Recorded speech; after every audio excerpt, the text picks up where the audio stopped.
I remember here, professors a while back saying, how do we connect to these postmoderns? And and looking at the class saying, well, they're all postmodern.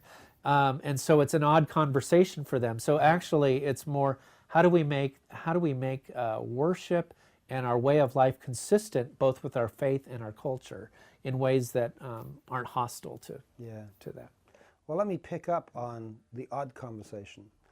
The professors asking, how do we connect? Let's ask the question, you're a professor and you're inside the guild, but the big question, the elephant in the room, how are we going about this? What are the issues we've got to address and face in terms of what we've customarily called theological education? Yeah. The challenges are huge. Are they? One, in the classroom, how do I train in ways that make sense to their particular culture? Mm-hmm. The way we teach is very much a historical way to teach. We teach based on lecture, ways that learning theory has said that people don't learn this way. So how do we actually teach them through practice and then theory and then practice? Our whole setup is really based on giving them abstract sorts of things that they will then apply down the road. Well, what if life doesn't work that way, that we think these things and then we live them out 5 or 10 years later? What if it's this ongoing learning, this mental model doesn't work, I'll try this, and this ongoing sort of transformation? Where do they get that sort of experience? Our students here at Fuller are actually younger and getting younger, and so they're very much fitting the sort of pre-service sort of category. So where's the practice that they're going to reflect on? Mm-hmm. And so we need to actually change the way we do things towards more of a case study approach, a more exposing them to sorts of things, probably giving them an ongoing field ed sort of thing from day one. And so partnerships with local churches in order to do that and would be really, really helpful. Having in the classroom, having a sort of that problem posing sorts of approach, as opposed to giving them information, creating learning activities for their own transformation. So how do we partner with them for that? And but that's just getting them. That's just in the classroom. Do we have the right students coming to the school? Say some more about that. Well, the people that I interview in emerging church are not going to come to seminary for 2 or 3 years. One, they're not getting paid, or if they are, it's a little bit and they're bivocational. Right. So they're not going to come here for 3 years. Can't afford it? They can't afford it, and the classes they've taken have not spoken into their world. Mm-hmm. And so the classes in seminary need to be transformed so that no matter what the topic is, they serve the local church community in sort of a praxis, theory, praxis sort of thing, whether it's New Testament, whether it's systematic, whether it's the more missional sorts of stuff that I'm doing. It needs to have that sort of iteration to be helpful. And so it's not, so they may come to one class, and if they're wired in sort of an abstract researcher sort of way, they may love it. Mm-hmm. But the ones that are on the ground leading these sorts of communities don't have maybe that luxury. Right. And so they're going to want something that really is helpful. We're going to need to shift our mix to being able to do some online sorts of things so that they're not removed for their community. That's a big shift. Yeah, that in many schools that feels like you are selling out on education. One thing I helped get the online program here together. Uh-huh. One thing we had to demonstrate was that these online learning communities had as much transformation as our individualized student sort of approach that we have here on mm-hmm. campus. And we were able to demonstrate that actually the learning is no less. In fact, mm-hmm. it's even, mm-hmm. it's very strong. Mm-hmm. So it's not that. Seminary started removing people from their churches about 100 years ago. Right. And so these people became different entities. They left as laity and came as clergy. They were professionalized. Mm-hmm. They were not one of us anymore. And so this is actually allowing for people to stay in their community, but get different tools, mm-hmm. get different questions, get different mentoring, and hopefully but stay in the questions and stay in the community. So.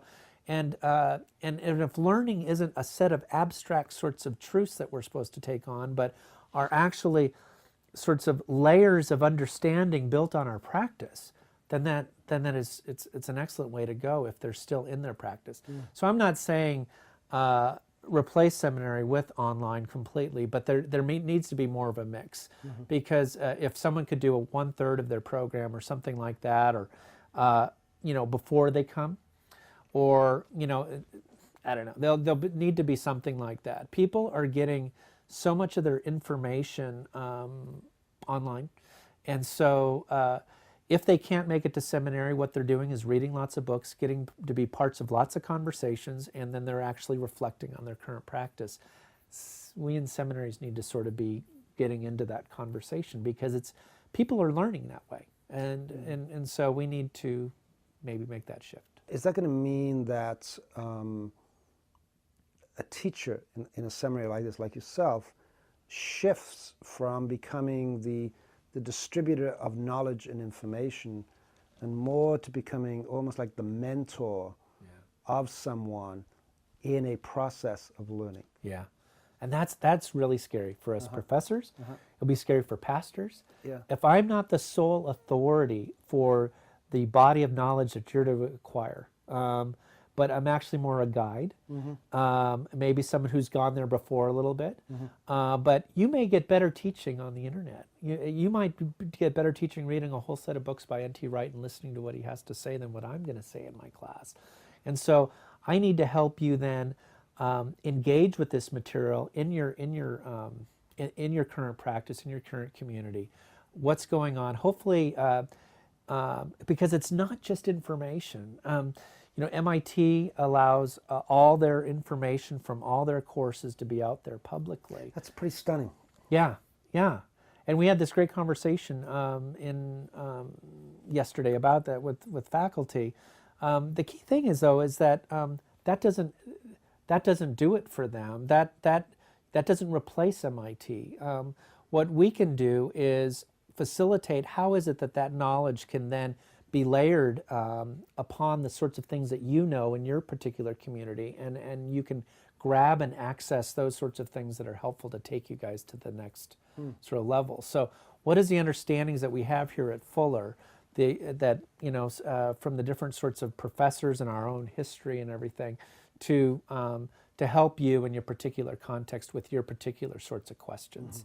And so I think there's a fear sometimes that what we're doing is caving into consumerism, that we are individualizing it too much. Watering down the education. But actually, it's taking the very best stuff that we have and looking to transform actual local congregations with this stuff. It's not an impure sort of knowledge. It's actually a knowledge that's embodied and that will see transformation in the world. This sort of abstract stuff, if they have nowhere to put it in their communal life together, it's just going to go away. It won't be part of what they're doing. And so we need the seminary to actually come alongside, to partner, and to train in that sort of way. So when you're talking about learning and seminary and how we build these really partnerships with leaders in local contexts, you're going to talk a little bit about something we're doing in partnership together at the Summer Institute here at Fuller with Dupree and Olalon in June, where what we're doing is we're inviting a small number of local leaders who are practicing missional emerging pieces in their own contexts, and inviting them to bring those practices and their reflections on it and work with a team of folk here and other leaders in a process of what are we learning together, what are we discovering. Can you talk a little bit about that as a praxis theory way of learning and for yourself? Can you talk a little bit about that? Yeah, I mean, I would see the best way to learn is with those who've already tried something. They've come as far as they can. Yeah. Their particular communities are stuck, and so they come with other practitioners and with some folks who are just sort of more reflective, more have the luxury of being employed by a seminary or something where they can Yes. actually think of these things. Yeah. Maybe they've done some research in this area and Yeah. just collectively come at some of these issues. Yeah. Some of these things are so particular that there's great benefit for the face-to-face sort of wrestling with these sorts of things. There's only so much that can happen in books, and so I think this sort of opportunity with professors and practitioners is probably one of the best ways to learn, Right. because it's where people have a particular mental model. It's not happening anymore. It's broken, and then you can sort of challenge it with some new information. And I think this is a process that we're going to need to have happen over and over again in the next 20 to 30 years. We are just in such a huge change in the world, and with Christendom crumbling, and with modernity, post-modernity, global information cultures, there's these different sorts of things going on, and things that worked and things that seem to facilitate transformation in our communities a couple years ago may not be working anymore. And so we need that sort of ongoing sort of interaction with other practitioners and teachers. So I think it'd be a great opportunity. Part of what we're, if you will, experimenting with is how we make the shift from being a teaching community to becoming a learning community, so that when people come to the Summer Institute, they're not coming so that you or I or Mark or Scott or Rick can teach you something. We've got this, we teach. It's we each bring our skills and our expertise, and the wonderful skills and expertise that are in those people on the ground. And we're going to say, how do we learn together? That's and great. so we're going to be learning from those leaders, and they're going to be learning from one another, and from those moments when we begin to say, here are some things that we've learned and discovered along the way. So that becomes kind of the co-learning community that we're seeking to create here, which I think gets at what you're asking for. That's really great, because the whole shift that's required, at least from us at the seminary, is the shift from teaching to learning. Right. And so our focus isn't as much on getting the great lecture, but how do we create a learning experience for these students to take them to the next level? And so often that is through reflecting on other people's practice with some new information. So great. I look forward to it. Yeah, all right. Thanks, Ryan. Thank you.